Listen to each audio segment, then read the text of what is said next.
an interesting place. See, immediately after emancipation, land became a big issue. Uncultivated land in Jamaica was divided into two categories: Crown land, owned by England, and backlands or uncultivated estate land. Even though black people eventually enjoyed some freedom, it was only on paper. After slaves were freed, they had literally nowhere to go. White landowners took advantage of this and charged hefty rental fees, making their former property unwilling tenants. Many black people took matters into their own hands and tried to secure lands themselves. The state hated this and passed a series of laws that made black people lose these lands.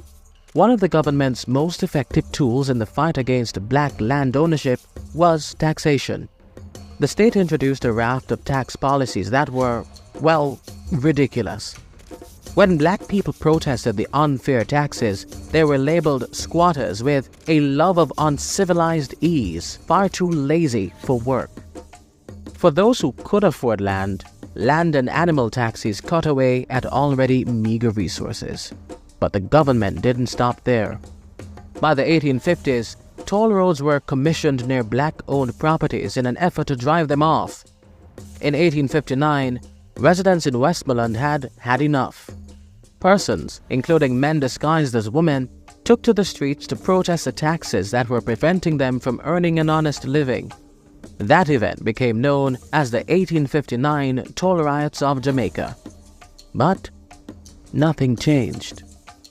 Almost 5 years later, in 1865, the situation had gotten so bad that residents wrote to the Queen of England demanding relief from the gruesome taxes and tolls. They begged for a fair chance to access lands in a country that was their home. She wrote back, telling them to stop complaining and to work harder to afford the lands. By October, a Baptist preacher named Paul Bogle led a protest following a court settlement on a St. Thomas land dispute. See, it's always about land. A few days later, on October 11, 1865, Bogle led a march to Morant Bay Courthouse. That event, buoyed by a cry for land equity, became known as the Morant Bay Rebellion. And yet, nothing changed. After the rebellion, the state doubled down, placing more taxes on black communities. Between 1871 and 1912, nearly 250,000 acres became property of the Crown for the non-payment of taxes. And whenever a black person tried to access secured lands, the state met them with absolute violence. Remember the 1963 incident where Rastas were forcibly removed from Coral Gardens and the surrounding areas? Yeah. Land. For 3 years, the state orchestrated a war against poor and black Indian Jamaicans living in Bacco Wall to create Tivoli Gardens. Driven off the land they had occupied for years with no help from the state, many were forced to form informal settlements around Kingston. Almost a decade later in Rima, around 1,000 residents were driven out of their community over what was said to be non-payment of rent.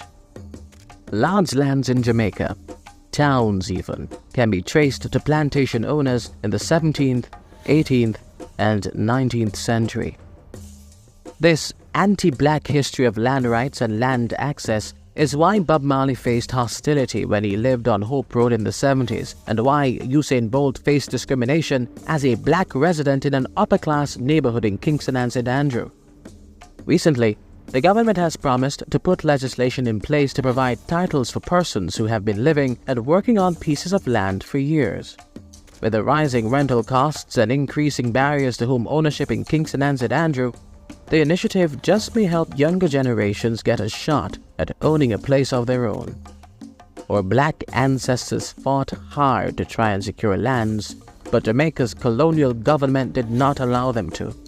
And, well, modern governments have done nothing to fix systematic issues that define local land politics. Jamaica is just an interesting place.